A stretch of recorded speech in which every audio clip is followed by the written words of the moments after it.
Welcome to the Explainer. Today we are talking about the science of practice, and I'm going to go out on a limb here and say that the smartest way to learn is probably the exact opposite of what you've been doing your entire life. So just think about it for a second. When you're trying to learn something new, could be anything, math, a language, a tennis serve, what's your go-to method? Chances are it looks something like this. You take one specific thing, you drill it over and over and over again until you feel like you've really got it. Then, and only then, do you move on to the next thing. This is what's called blocked practice. And let's be honest, it feels great, right? You can actually feel yourself getting better with each repetition. You're faster, you're more accurate. It's super satisfying. You walk away from a session like that feeling like you really locked it in. But what if that feeling of progress, that short-term win, is actually holding you back in the long run? What if it's all just a trick your brain is playing on you? All right, let's get into it. Section 1, the illusion of mastery.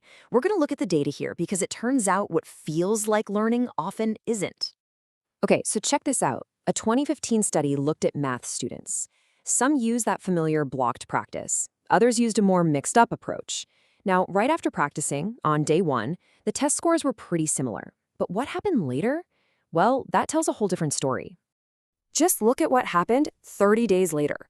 The blocked practice group, their scores completely tanked, down to 42%. But the group that used the mixed-up method, they were still scoring a 74%. I mean, that is a massive difference. And this is why. As the researchers themselves put it, that feeling of mastery you get in a blocked session, it's a mirage. The learning is super fragile. It feels good in the moment, but it just evaporates over time. So what is this other method? The one that almost doubled the test scores? That brings us to section 2. What is interleaved practice? The name might sound a little academic, but the idea itself is really, really simple. Instead of practicing one thing at a time, you intentionally mix different but related topics all into the same session. You jumble it all up. Here's a great way to picture it. Imagine you're learning to identify birds by their calls. Blocked practice would be listening to the same call over and over. A, A, A. Then the next one, B, B, B. Interleaved practice is more like actually walking through the woods. You hear a mix, A, then C, then B, then A again. You never know what's coming next. Or think about baseball. What's better practice for a real game? Hitting a block of 12 fastballs in a row, then a block of 12 curveballs, or facing a random mix of pitches, just like a real pitcher would throw. The random mix, the interleaved practice, that's what actually prepares you for reality. Okay, section 3. Why mixing it up works. It seems messy, it feels harder, so why on earth is it so much more effective? Well, it all comes down to the kind of workout it gives your brain.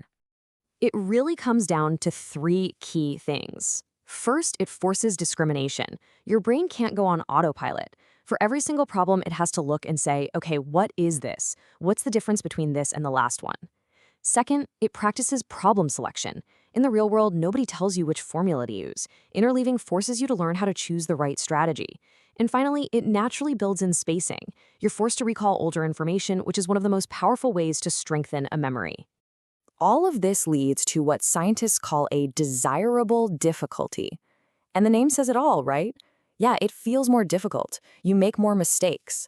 But that struggle is desirable because it's exactly what forges learning that is way more durable and flexible in the long run.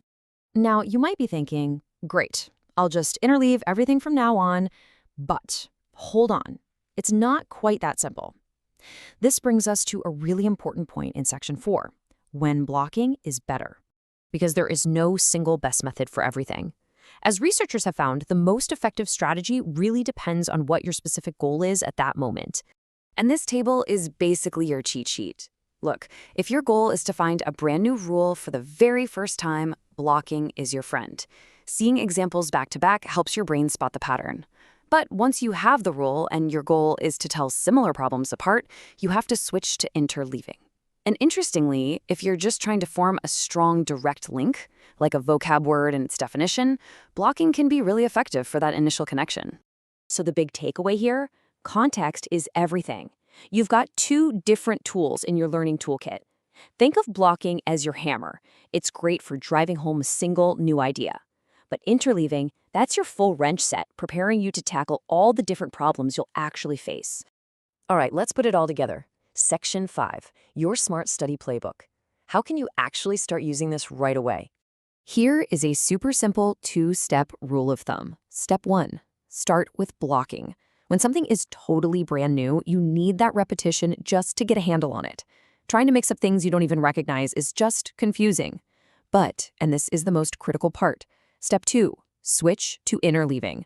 The moment you feel like you have the basics down, you need to start mixing things up. That is where the real lasting learning kicks in. And when you make that switch, you have to remember this. It is going to feel harder. You're going to make more mistakes. You will feel less successful in the moment. But you have to learn to embrace that struggle and see it not as a sign of failure, but as the sign that your brain is doing the hard work of building real knowledge.